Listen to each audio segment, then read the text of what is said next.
ക്രൈസ്തവ ദേവാലയങ്ങൾ പലതും പലതരത്തിലാണ്.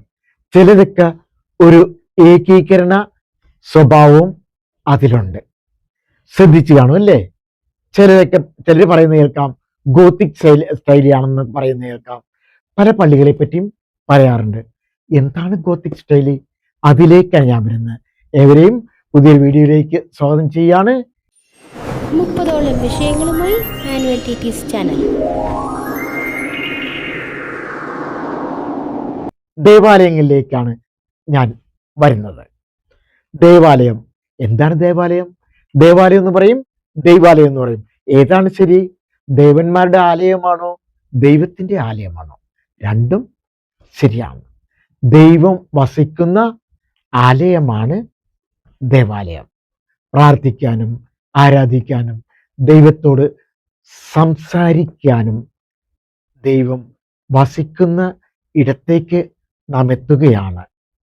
എല്ലാവരുടെയും കൂട്ടായ്മ കൂടി ആ ദേവാലയത്തിലുണ്ട് അല്ലേ? ഞാൻ ദേവാലയത്തിലേക്ക് വരുന്നത് ദേവാലയത്തെ പറ്റി പറയലല്ല, ആ ദേവാലയത്തിന്റെ നിർമ്മാണ ശൈലിയെ പറ്റിയാണ്. 8 തരത്തിലുള്ള നിർമ്മാണ ശൈലിയാണ് ഉള്ളത്. ആദ്യത്തേത് ഗോത്തിക് ആർക്കിടെക്ചർ, അതായത് ഗോത്തിക് ശൈലി. രണ്ടാമത്തത് റൊമനസക് സ്റ്റൈല്. മൂന്നാമത്തത് ബസിലിക്ക ശൈലി. നാലാമത്തത് ബെറോക്ക് ശൈലി. അഞ്ചാമത്തത് ബൈസന്റൈൻ ശൈലി. ആറാമത്തത് റിനൈസൻസ് ശൈലി. ഏഴാമത്തത് നിയോ ഗോത്തിക് ശൈലി. എട്ടാമത്തത് മോഡേൺ കണ്ടംപററി, ആധുനിക ശൈലിയാണ്. നമ്മളിപ്പോൾ പലയിടങ്ങളിലും ഉള്ളത് ആ ഒരു തലങ്ങളിലാണ്. ഞാൻ ഇതിലേക്ക് വരേണ്ട ഒരു കാര്യം, മഞ്ഞുമ്മൽ പള്ളിയിൽ പോയപ്പോൾ ആ പള്ളിയുടെ ഗോത്തിക് സ്റ്റൈൽ കണ്ടു. അപ്പൊ എനിക്ക് തോന്നി പലർക്കും ദേവാലയങ്ങളുടെ നിർമ്മാണ ശൈലിയും അല്ലെങ്കിൽ അത് ഏത് തരത്തിലാണെന്നും അറിയില്ല എന്ന് തോന്നി. അതുകൊണ്ടാണ് ഞാൻ ഇതിലേക്ക് വരുന്നത്. നമുക്ക് ഫസ്റ്റ് ആദ്യത്തെ പുരാതന കാലത്ത് നാം ചെയ്തിരുന്ന പള്ളികളെ പറ്റിയാണ്. ആ പള്ളികൾ പലതും തന്നെ പഴയ രീതിയിലുള്ള, തറവാട്ട് രീതിയിലുള്ള അല്ലെങ്കിൽ ഓടുകൾ മേഞ്ഞുള്ള ഒരു കെട്ടിടം ആയിരുന്നു ആദിമകാലത്ത്. അത് കേരളത്തിൽ. പിന്നീടാണ് വ്യത്യാസങ്ങളൊക്കെ വന്നു തുടങ്ങിയത്. പോർച്ചുഗീസുകാർ വന്ന പിന്നെയാണ് പോർച്ചുഗീസ് സ്റ്റൈലൊക്കെ നമുക്ക് വന്നു തുടങ്ങിയത്. മുണ്ടമേലിപ്പള്ളി, അതുപോലെ തന്നെ ഇടക്കൊച്ചിപ്പള്ളി എന്ന് പറയുന്ന കൊച്ചി രൂപതയെ പഴയ പള്ളിയാണ്.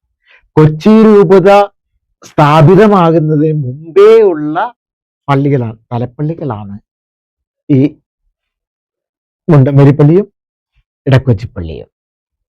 അത് ഏത് സ്റ്റൈലിലാണ്? നമുക്ക് ആ സ്റ്റൈലിലേക്ക് വരികയാണ്. ആദ്യം ഗോത്തിക് ശൈലി, അതായത് ഗോത്തിക് ആർക്കിടെക്ചർ എങ്ങനെ ആണ് നമ്മൾ അറിയുന്നത്? അതിന് ഉയരം കൂടിയ ഗോപുരങ്ങളായിരിക്കും. ഉദാഹരണമായിട്ട് നമ്മളുടെ പല പള്ളികളിലും, അതായത് നമ്മളുടെ മഞ്ഞുമ്മൽ പള്ളി, ബസിലിക്ക പള്ളി, ഇതൊക്കെ ഗോപുരങ്ങൾ കാണില്ലേ?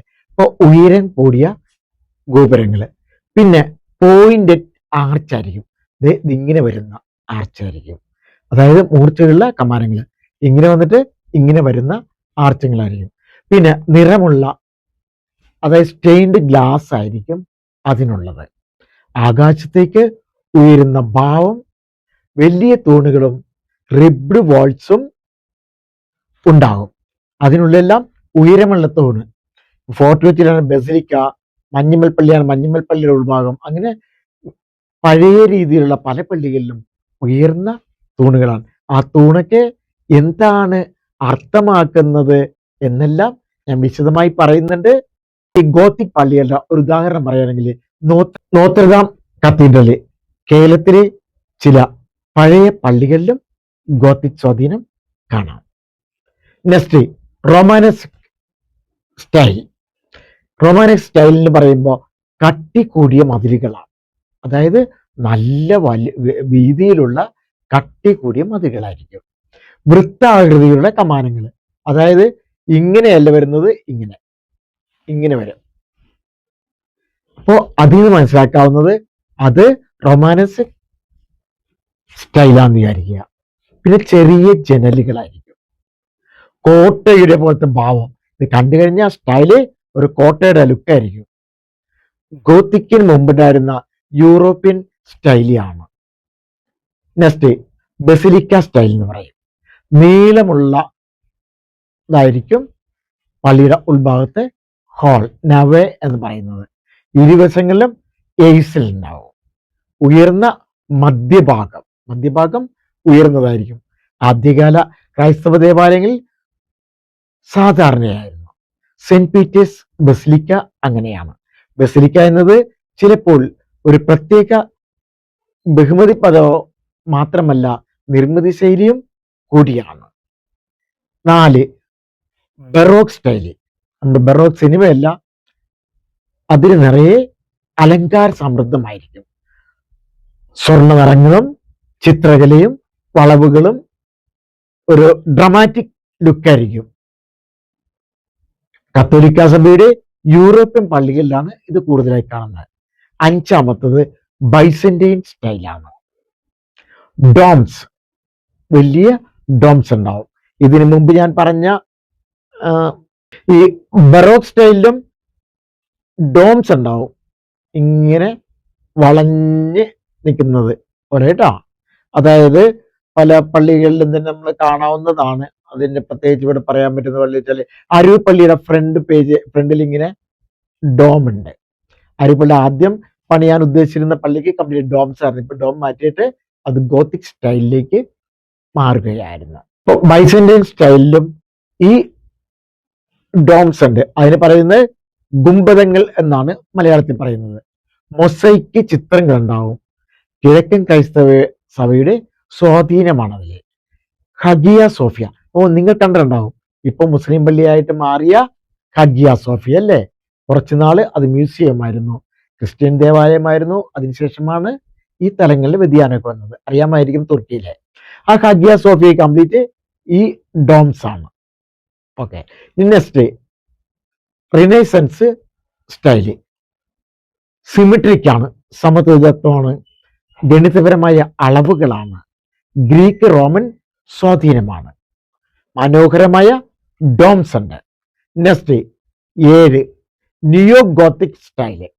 പഴയ ഗോത്തിക് സ്റ്റൈലിന്റെ ഒരു പുതുക്കിയ രൂപത്തിനെയാണ് നിയോ ഗോത്തിക് സ്റ്റൈൽ എന്ന് പറയുന്നത്. 19ാം നൂറ്റാണ്ടിൽ ഏറ്റവും കൂടുതൽ പ്രചാരം അതായിരുന്നു. ഇന്ത്യയിലെ പല പള്ളികളും ഈ രീതിയിൽ തന്നെയാണ് പണിതിരിക്കുന്നത്. കേരളത്തിലെ നിരവധി ദേവാലയങ്ങളിൽ ഇതിന്റെ സ്വാധീനം നമുക്ക് കാണാനാവും. 8ാമത്തത് ഇപ്പൊ പല പള്ളികളും മോഡേൺ കണ്ടംപററി ആണ്. അത് ആധുനിക സ്റ്റൈലാണ്, ലളിതമായ രൂപകൽപ്പനയാണ്. കോൺക്രീറ്റ്, ഗ്ലാസ് എന്നിവയുടെ ഉപയോഗം ആണ്. അലങ്കാരം കുറവായിരിക്കും. വെളിച്ചത്തിനും വിശാലതയ്ക്കും പ്രാധാന്യം. പലതരത്തിലുള്ള ലൈറ്റ്സ് ആണ്. കേരളത്തിലെ പള്ളികളിൽ പലപ്പോഴും ഗോത്തിക് പ്ലസ് പോർച്ചുഗീസ് പ്ലസ് കേരളത്തിലെ തനത് സ്റ്റൈല് ഇവ ചേർന്ന മിക്സഡ് സ്ട്രക്ചർ ആണ് കാണാറുള്ളത്. യൂറോപ്യൻ ഗോപുരങ്ങൾ, കേരളത്തിലെ തറവാട് പോലുള്ള മേൽക്കൂര, റോമൻ തൂണുകൾ ഇവയെല്ലാം ഒന്നിച്ച് ഇതിൽ നമുക്ക് കാണാനാവും. ഇപ്പൊ ഞങ്ങളുടെ ഇടവകപ്പള്ളിയിട്ട് വരികയാണ്, അരൂർ പള്ളി. ഇപ്പൊ പുതിയ പള്ളി പണിതാണ്, കോടികളൊക്കെ മുടക്കി പണിതാണ്. ഇത് നിയോ ഗോത്തിക് സ്റ്റൈലാണ്. കാണുമ്പോൾ ഗോത്തിക് സ്റ്റൈലാണ്. അതിൽ ബറോക്ക് വരുന്നുണ്ട്. അതായത് റൗണ്ടിലുള്ള ഉണ്ട പോലെ ഇരിക്കുന്ന ഗോപുരത്തിന്റെ തലപ്പ് വരുന്നുണ്ട്, ഡോംസ്. അപ്പൊ അത് ബറോക്ക് മിക്സ്ഡ് ആണ്, നിയോക്ക് ഗോത്തിക് ആണ്. അപ്പോ അതുപോലെ തന്നെ മുകൾ ഭാഗം ഇങ്ങനെ വരുന്നു. അത് പലപ്പോഴും പലരുടെ ഐഡിയാസ് ആണ്, പല സ്ട്രക്ചർ ചെയ്യുന്നവരുടെ ഐഡിയാസ് ആണ്. ആ ഐഡിയാസ് പലപ്പോഴും പല രീതിയിലാവില്ല. ചിലപ്പോൾ ഇത് മാത്രമല്ല, വേറെയും സ്റ്റൈലൊക്കെ അതിന് വന്നിട്ടുണ്ടാവും. ഇതിനെ സംബന്ധിച്ചിടത്തോളം ഉയരം കൂടിയ മുൻഗോപുരങ്ങളാണ്, മൂർച്ചയുള്ള കമാനങ്ങളാണ്, ഇങ്ങനെ നീളം കൂടിയ ജനലുകളാണ്. ഒരു യൂറോപ്യൻ കത്തീഡ്രലിന്റെ ലുക്കാണ് ഇത് വരുന്നത്. കേരളത്തിലെ കാലാവസ്ഥയ്ക്ക് അനുയോജ്യമായ ഒരു പ്രാദേശിക ഘടകം കൂടി അതിൽ ചേർന്നിട്ടുണ്ട്. ഇനി ഇതിനടുത്ത് തന്നെയുള്ളതാണ് സെന്റ് ജോർജ് ഫൊറോന ചർച്ച്. അതായത് എടപ്പള്ളി പള്ളി വളരെ പഴക്കമുള്ള പള്ളിയാണ്. അതിനുശേഷം വേറെ പുതുക്കി പള്ളി, ഒരു പള്ളി പണിതു. അതിൻ്റെയൊക്കെ ചരിത്രങ്ങൾ വേറെ തരാം. പിന്നെ ഏറ്റവും പുതിയതാണ് ഇപ്പോൾ, അതും കോടികൾ മുടക്കിയാണ് ചെയ്തിരിക്കുന്നത്. ഇത് നമ്മുടെ പുതിയ പള്ളികളൊക്കെ പണിയുമ്പോൾ എല്ലാവരുടെയും ധാരണ നമ്മളൊക്കെ അവിടെ ചെന്ന് പ്രാർത്ഥിച്ച് ഭയങ്കര വലിയ ഭക്തിയാവുന്ന തെറ്റാണത്. ഒരു കാഴ്ച ബംഗ്ലാവ് പോലെയാണ് ചില പള്ളികൾ. ഞാൻ കുറ്റം പറയുന്നതല്ല. നമ്മൾ ചെല്ലുമ്പോൾ കാഴ്ചകൾ കണ്ടിരിക്കും, അവിടെ ദൈവത്തെയല്ല നമ്മൾ കാണുക, അവിടെ കാഴ്ചകളാണ്. കോടികളും ലക്ഷങ്ങളും മുടക്കിയ പെയിന്റിങ്സും അതിൻ്റെ ഗ്രാഫിക്സും ആണ് പറയാം, ഗ്രാഫിക്സും അതിൻ്റെ സൗണ്ട് അഡ്ജസ്റ്റ്മെന്റ്, ലൈറ്റ് അഡ്ജസ്റ്റ്മെന്റ് ഒക്കെ ഇങ്ങനെ നോക്കിയേക്കും. അത് മിക്ക പള്ളികളിലും അങ്ങനെയാണ്. ഇപ്പോ കോടികൾ പറഞ്ഞിട്ട് ഇപ്പോഴും തീരാത്ത പള്ളികളും. എടപ്പള്ളി പള്ളി എന്ന് പറയുമ്പോൾ ഒരു മിക്സഡ് സ്ട്രക്ചറാണ്, ഒരു യൂറോപ്യൻ മിക്സഡ് സ്ട്രക്ചറാണ്. എന്നാൽ അവിടെ ബെറോക്കിന്റെ ഒരു സാന്നിധ്യം വരുന്നുണ്ട്. ആ ബെറോക്ക് സാന്നിധ്യം വെച്ചാൽ റൗണ്ടിലുള്ളത് അവിടെ കാണാം. അകത്ത് കയറി കഴിഞ്ഞിട്ടുണ്ടെങ്കിൽ റൗണ്ടിൽ ചുറ്റിനും കാണുന്ന ഒരു സെന്റ് പീറ്റേഴ്സിന്റെ അനുൽഭാഗം പോലെ റോമൻ ബസിലിക്കയുടെ രൂപരേഖയാണ് അതിന്. എന്നാൽ അതിൽ കുറച്ച് ഗോത്തിക് ഘടകങ്ങളുണ്ട്. അപ്പൊ ഒരു സ്ട്രക്ചർ ഉണ്ടാക്കിയ ആള് ഇതെല്ലാം പല പല ഘടകങ്ങൾ എടുത്തിട്ടാണ്, മുമ്പത്തെ പോലെയല്ല. അതുപോലെ സിമിട്രി, മുൻഭാഗത്തിലെ സമമിതിയും അലങ്കാര സമൃദ്ധിയും ബെറോക്ക് സ്വാധീനം അതിൽ വ്യക്തമാകുന്നുണ്ട്. അപ്പൊ ഇന്ന് ഞാൻ പറഞ്ഞത് 8 തരത്തിലുള്ള അല്ലെങ്കിൽ 8 ശൈലിയിലുള്ള സ്ട്രക്ചറിനെ പറ്റിയാണ്. അതായത് ദേവാലയങ്ങളുടെ സ്ട്രക്ചർ. നമ്മളൊരു ദേവാലയം കണ്ടു കഴിഞ്ഞാൽ പറയാൻ പറ്റണം അത് ഗോത്തിക് സ്റ്റൈലാണോ ബെറോക്ക് സ്റ്റൈലാണോ എന്ന രീതിയിൽ പറയാനാവണം.